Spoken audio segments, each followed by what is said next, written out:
Hello everyone guys, today let's talk about rating agencies. मैं नाम लेके बात करूँगा, CLSA एंड मॉर्गन स्टैनली। आप लोग को भी पता होगा, बजाज फाइनेंस की बात हो रही है। This company laid out an investor guidance, जो क्वार्टरली गाइडेंस एक आता है रिजल्ट्स के आसपास। Company has given excellent numbers, और उनके जो, मैं आपको सिर्फ इतना बोलूँ तो कस्टमर एक्विजिशन जो हुआ है, जो कस्टमर्स ऐड हुए हैं बजाज फाइनेंस के, they run into millions in the last year and the last quarter.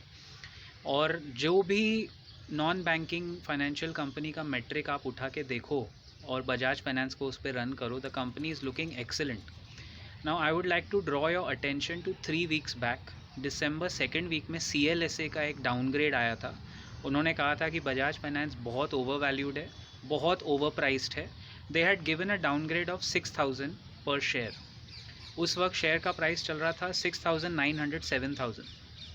हमने तभी भी मेंटेन किया है अपना stand. We never went out and ran bonkers about it.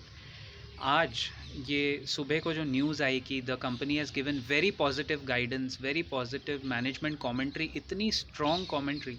मतलब कोई भी NBFC जो होती है ना, वो उसका मैनेजमेंट जब आपको पॉजिटिविटी दिखा रहा है, एंड NBFC सेक्टर में ये मार्केट लीडर हैं, इनके हिसाब से काफ़ी सारे रेट्स तय होते हैं मार्केट में। Like HDFC and Bajaj Finance are the two big, अगर जंगल में शेर है तो शेर कौन है? ये लोग हैं।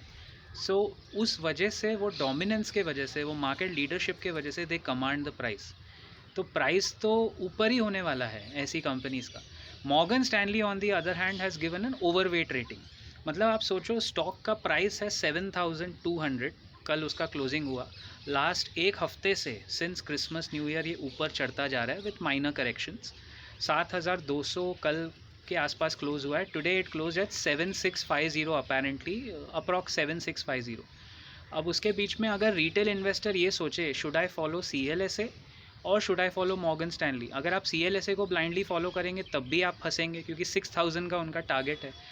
I mean, I don't want to blame them, but what I want to say as my opinion, which I'm perfectly entitled to as an analyst, is don't go blindly by anybody's rating। या आप retail investor है, आपका खुद का एक logic होना चाहिए। ये सेम चीज़ हम लोग अपने training program and premium members को बताते हैं, how to analyse a stock, how to find true value. अगर आप रेटिंग एजेंसी के डाउनग्रेड अपग्रेड में फंस गए कि इसने 6,000 बोला है, बेचो बेचो, क्यों नहीं बेचा बजाज फाइनेंस सब ने? Why panic selling did not happen? क्यों हमेशा वो एक सपोर्ट लेवल पे आके 6,600 पे सपोर्ट लेके बाउंस बैक कर रहा है? And look at the bounce, 6,500 6,600 से 1,000 पॉइंट का bounce. Look at Bajaj Finserv, जो उनकी दूसरी B2 H2B2 में जो B2 बोलते हैं बजाज फिनसर्व, 16,000 के करेक्शन के बाद 18,000, ऑलमोस्ट 17,900 पे आज क्लोजिंग दिया है। तो द पॉइंट इज़, फंडामेंटल्स ना रेटिंग एजेंसीज़ की सुनते नहीं है। मॉर्गन स्टैनली जो 9,000 बोल रहा है वो भी गलत है, क्योंकि वो भी बहुत ओवरवेट बता रहे हैं अपने आप को। हो सकता है ये 9,000 तक पहुँचे, लेकिन ब्लाइंड फेथ और blindly following rating agencies is a very bad idea for retail investors. Case in point आपके सामने है बजाज फाइनेंस, मार्केट की one of the biggest companies, biggest wealth creators historically, and looks like in future also. तो अगर आप मेरी मानेंगे, if you are in a long trade in this, आप बने रहिए, because I can see with minor correction 8,100 तक के लेवल इसमें ज़रूर दिखेंगे, शायद और ऊपर दिखेंगे, because the quarterly results will be a game changer. If you have been holding this stock तो इट्स अ होल्ड, लेकिन if you are trying to take a fresh entry तो थोड़ा संभालना पड़ेगा। 7,100 7,200 would have been a perfect entry, लेकिन वैसे भी ये लॉन्ग टर्म स्टॉक है।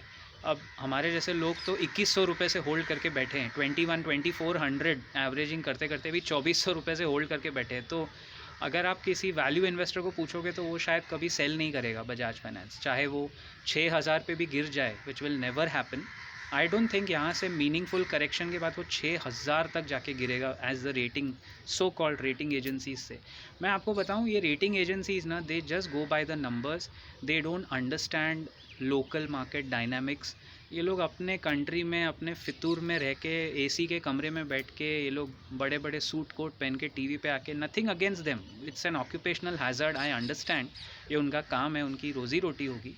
बट जब ये लोग ऐसा बोलते हैं कि दिस इज़ आवर रेटिंग और ये स्टॉक गिरने वाला है, एंड जब वो नहीं गिरता है ना, then people like us have to catch the bluff, मतलब हम लोग को फिर मैदान में आके बोलना पड़ता है, देखो हम लोग कैसे ठोक बजा के वी जस्ट से, because numbers don't lie. And अगर आप क्राइटेरिया एल्गोरिथम एनालिसिस करोगे, पूरा मिला के समझते हो, तो you are not going to fall flat. आप Indians, like we track Indian markets, we never go and track US companies. तो अगर मैं यहाँ बैठ के कोई यूएस कंपनी पे ओवरवेट अंडरवेट रेटिंग दे रहा हूँ, या वहाँ पे भी कोई एनालिस्ट दे रहा है, it's unfair for me to rate their companies because I don't know the core dynamics of the business there, the core margins। मैं क्या करूँगा, सिर्फ जो डेटा मुझे मिलता है मैं उसी के ऊपर अपना एक एस्टिमेट बनाऊँगा, जैसे उन्होंने बजाज फाइनेंस पे बनाया, डेटा के हिसाब से उन्होंने बोल दिया भाई कंपनी ओवर वैल्यूड है और कंपनी में थोड़े रिस्क हैं। So for the retail investor it's better to do your own analysis. आप खुद का अपना एक मेट्रिक देखिए, यही हम लोग हमारे प्रीमियम मेंबरशिप में बताते हैं, the criteria.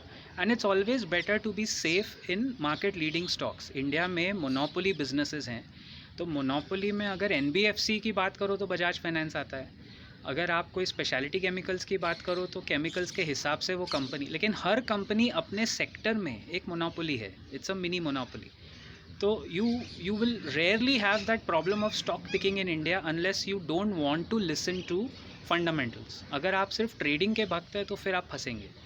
So Bajaj finance, if you're holding, it's a hold।